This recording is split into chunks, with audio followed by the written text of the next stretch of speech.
Hello दोस्तों, कैसे आप सभी लोगों का आपके अपने चैनल में स्टडी विद स्टूडेंट में स्वागत है। मैं प्रेम प्रकाश चौधरी एक बार फिर आप सभी लोगों का आपके अपने चैनल स्टडी विद स्टूडेंट 73 के में स्वागत करता हूं। तो दोस्तों, ये हमारी जो वीडियो है class 12th biology chapter number 3 human reproductive system यानी मानव जनन ह्यूमन रिप्रोडक्टिव सिस्टम मानव जनन तंत्र के हम सभी लोग पुरुष जनन तंत्र यानी मेल रिप्रोडक्टिव सिस्टम के बारे में बात कर रहे थे। हम सभी लोग ने पिछले वीडियो में हमारा जो मेल रिप्रोडक्टिव सिस्टम है यानी जो वृषण है, टेस्टिस है, उसकी संरचना यानी स्ट्रक्चर ऑफ टेस्टिस वृषण की संरचना के ऊपर हम लोगों ने बात किया था। आज हम सभी लोग उसी को आगे बढ़ाएंगे। हमारी जो पुरुष जनन तंत्र टेस्टिस है उसकी संरचना को हम सभी लोग आगे बढ़ाएंगे। इसके पहले हम सभी लोगों ने देखा है कि हमारा जो वृषण होते हैं उसकी कितनी लेयर हैं, उसके कितने पार्ट होते हैं, उसकी कितनी रेटेड टेस्टिस होती हैं, कितनी पालियाँ होती हैं, वृषण पालियाँ कितनी होती हैं, यानी टेस्टिकुलर लोब्यूल्स कितने होते हैं, उसकी कितनी परतें होती हैं, उसमें कौन कौन सी नलिका पाई जाती है, इन सभी चीज़ों के बारे में हम सभी लोग आज डिस्कस करेंगे। यदि चैनल पे आप नए हैं तो चैनल को लाइक करें, सब्सक्राइब करें, अपने दोस्तों को शेयर करना ना भूलें और कमेंट बॉक्स में ज़रूर बताएं कि आपको वीडियो कैसा लगा। चलिए आइए देखते हैं हम सभी लोग बात कर रहे थे male reproductive system testis, structure of testis. हमने सी आकार की एक संरचना बनाई थी। इसके अंदर हमने 3 लेयर बनाई थी।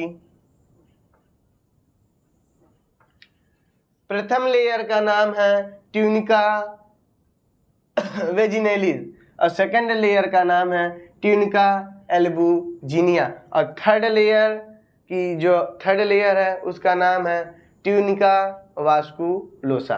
प्रथम लेयर ट्यूनिका वेजिनेलिस, मेरे साथ आप लोग बोलिए कम से कम 3 टाइम्स, ठीक है। प्रथम layer tunica vaginalis, second layer यानी middle layer tunica albuginea and last layer अंदर की जो परत है उसे कहते हैं ट्यूनिका वास्कुलोसा। प्रथम layer tunica vaginalis, second tunica albuginea, third tunica vasculosa. प्रथम ट्यूनिका वेजिनेलिस, ट्यूनिका एल्बुजिनिया और थर्ड लेयर है ट्यूनिका वास्कुलोसा। इसके बाद हमने देखा था कि वृषण में इस 3 लेयर को ना बनाते हुए हम एक लेयर की संरचना करते हैं।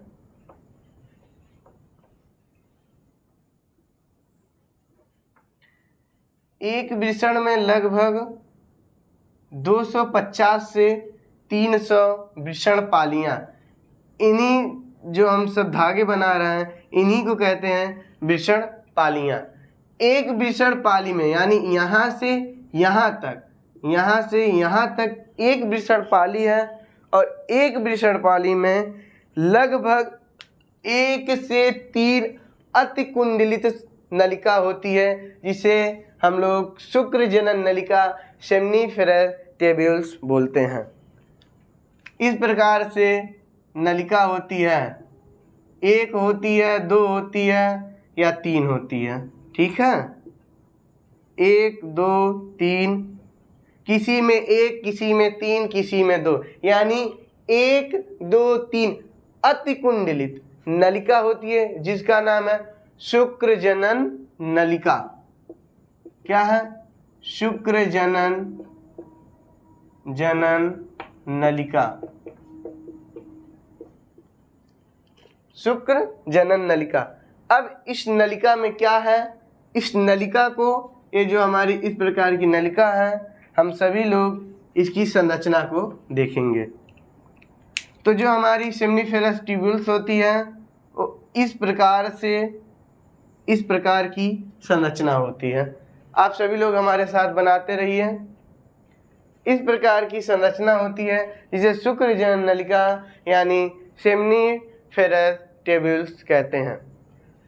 सेमनीफेरस ट्यूब्यूल्स में दो प्रकार की हमारी कोशिकाएं पाई जाती हैं, एक बड़ी कोशिका और एक छोटी कोशिका। आइए हम लोग बनाते हैं।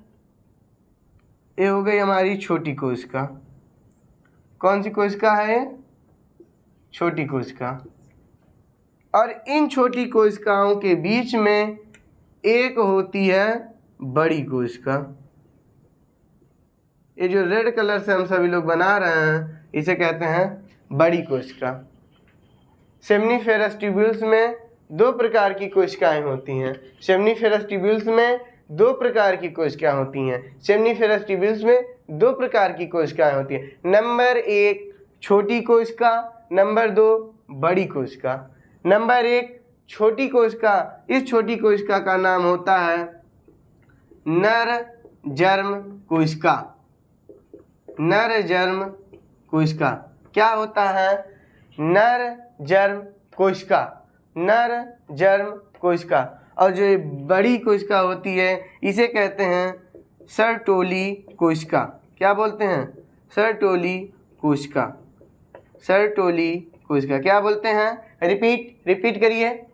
छोटी कोशिका नर जर्म कोशिका, बड़ी कोशिका सर्टोली कोशिका। क्या होती है? सर्टोली कोशिका। और इन्हीं के बीच में ये जो खाली स्थान होते हैं इन्हीं के बीच में अंतराली कोशिका या लीडिंग सेल होती है। अंतराली कोशिका और इसे इंग्लिश में कहते हैं लीडिंग कोशिका। लीडिंग ऐसे नहीं ऐसे लिखते हैं, लीडिंग कोशिका, लीडिंग सेल। क्या बोलेंगे? Leading cell. आप सभी लोग इसका स्क्रीनशॉट ले लीजिए और साथ में बनाते रहिए, ठीक है? स्क्रीनशॉट लीजिए और साथ में बनाइए। सेमनीफेरस ट्यूब्यूल्स में दो प्रकार की कोशिका होती है, बड़ी कोशिका सर्टोली कोशिका, छोटी कोशिका नर जर्म कोशिका। और इन्हीं के बीच में जो स्थान होता है, इसी खाली स्थान के बीच में अंतराली कोशिका लीडिंग सेल होता है। क्या होता है? Leading cell. और इन्हीं के बीच में WBC RBC का भी स्थानांतरण होता रहता है। अब हम सभी लोग देखेंगे कि ये जो हमारी नर जन्म कोशिका है, सर्टोली कोशिका है, किस प्रकार से हमारे जो मेल रिप्रोडक्टिव सिस्टम है इसमें किस प्रकार से अपनी भूमिका निभाती है, इसका क्या महत्व है, क्या नहीं है। आप सभी लोग इसका स्क्रीनशॉट ले लीजिए। चलिए बढ़ते हैं अगले कदम पे। तो दोस्तों नर जन्म कोशिका क्या होती है? तो जो हमारी नर जन्म कोशिका है यह FSH यानी फॉलिकल स्टिमुलेटिंग हार्मोन्स के प्रेजेंट में, किसमें? फॉलिकल स्टिमुलेटिंग हार्मोन्स के प्रेजेंट में, फॉलिकल स्टिमुलेटिंग हार्मोन्स के प्रेजेंट में अपरिपक्व शुक्राणु का निर्माण करता है। क्या करता है? अपरिपक्व शुक्राणु का निर्माण करता है। तो नर जन्म कोशिका का मेन मुख्य उद्देश्य है FSH फॉलिकल स्टिमुलेटिंग हार्मोन्स के प्रेजेंट में अपरिपक्व शुक्राणु का निर्माण करता है। उसके बाद हमारी जो दूसरी कोशिका है सर्टोली कोशिका, नर जन्म कोशिका को हम लोग छोटी कोशिका और सर्टोली कोशिका को हम सभी लोग बड़ी कोशिका बोलते हैं। तो जो हमारी सर्टोली कोशिका है ये FSH की प्रेजेंट में, FSH यानी फॉलिकल स्टिमुलेटिंग हार्मोन्स, आप सभी लोग बोलिए follicle stimulating hormones, follicle stimulating hormones के प्रेजेंट में अपरिपक्व शुक्राणु को, किसे? अपरिपक्व शुक्राणु, किसे? अपरिपक्व शुक्राणु को पोषण प्रदान करके, अपरिपक्व शुक्राणु को पोषण प्रदान कर परिपक्व बनाता है। क्या करता है? परिपक्व बनाता है। क्या करता है? परिपक्व बनाता है। तो जो हमारी सर्टोली कोशिका है वो FSH के प्रेजेंट में अपरिपक्व शुक्राणु को पोषण प्रदान करके परिपक्व बनाता है। अब FSH, मैं जान रहा हूँ FSH आप सभी लोगों को परेशान कर रहा होगा। FSH एक हार्मोन्स होता है जो FSH अपरिपक्व शुक्राणु के निर्माण के समय सहायता प्रदान करता है और अपरिपक्व शुक्राणु को परिपक्व बनाने के लिए भी मदद करता है। FSH यानी follicle stimulating hormones, follicle stimulating hormone. ठीक है दोस्तों, आप सभी लोग इसका स्क्रीनशॉट ले लीजिए और ये चैनल पर नए हैं तो चैनल को लाइक करें, सब्सक्राइब करें। फिर मिलते हैं एक अच्छी सोच, एक अच्छी वीडियो के साथ। तब तक के लिए थैंक यू वेरी मच, धन्यवाद। स्क्रीनशॉट ले लीजिए।